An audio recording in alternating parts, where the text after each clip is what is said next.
So in my last video, I ranted a fair bit about openness in the institution. And rewatching the video, it sounded like I was sort of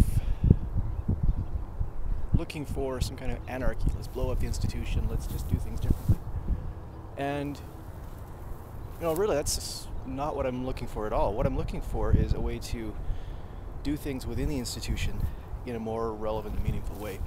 I think the institution, the research university, has a huge role, and they're also not completely opposed to openness. I mean, if you look at one of the biggest symbols of an institution's willingness to be open, what other institution gives its faculty essentially a job for life and the privilege and the right to basically do and say anything they want without worrying about, are they going to get fired? I mean, tenure is a pretty powerful statement of a commitment to openness. That being said, I am just a staff member. I don't have tenure, so I can get fired for anything I say. I might get fired for these, I don't know.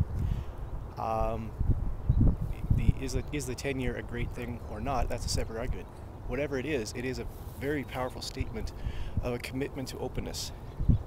Universities find it important for faculty members to be able to speak freely without risk. And I think that's a very powerful symbol. So universities are not diametrically opposed to openness. They are largely based on openness. Part of the problem is the process to get into the university, to become this tenured faculty, has become so entrenched. You have to publish, you have to do all these very rigorous things, which are designed for a purpose. But the model that promotes is not openness. You have to compete, you have to be closed, you have to protect your research, you have to do all of these things.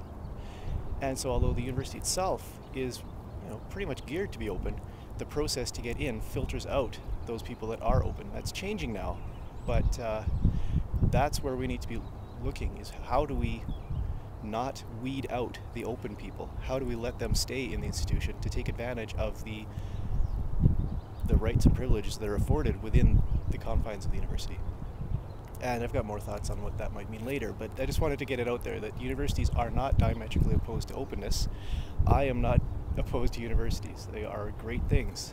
I've been at the University of Calgary now for just over 20 years. Over half of my life I've spent at the university. So if I thought they were not great things, I have essentially wasted half my life. I don't think I've done that. So universities are open, they can be open, they need to be more open. And that's the direction I think we're going, which is kind of cool.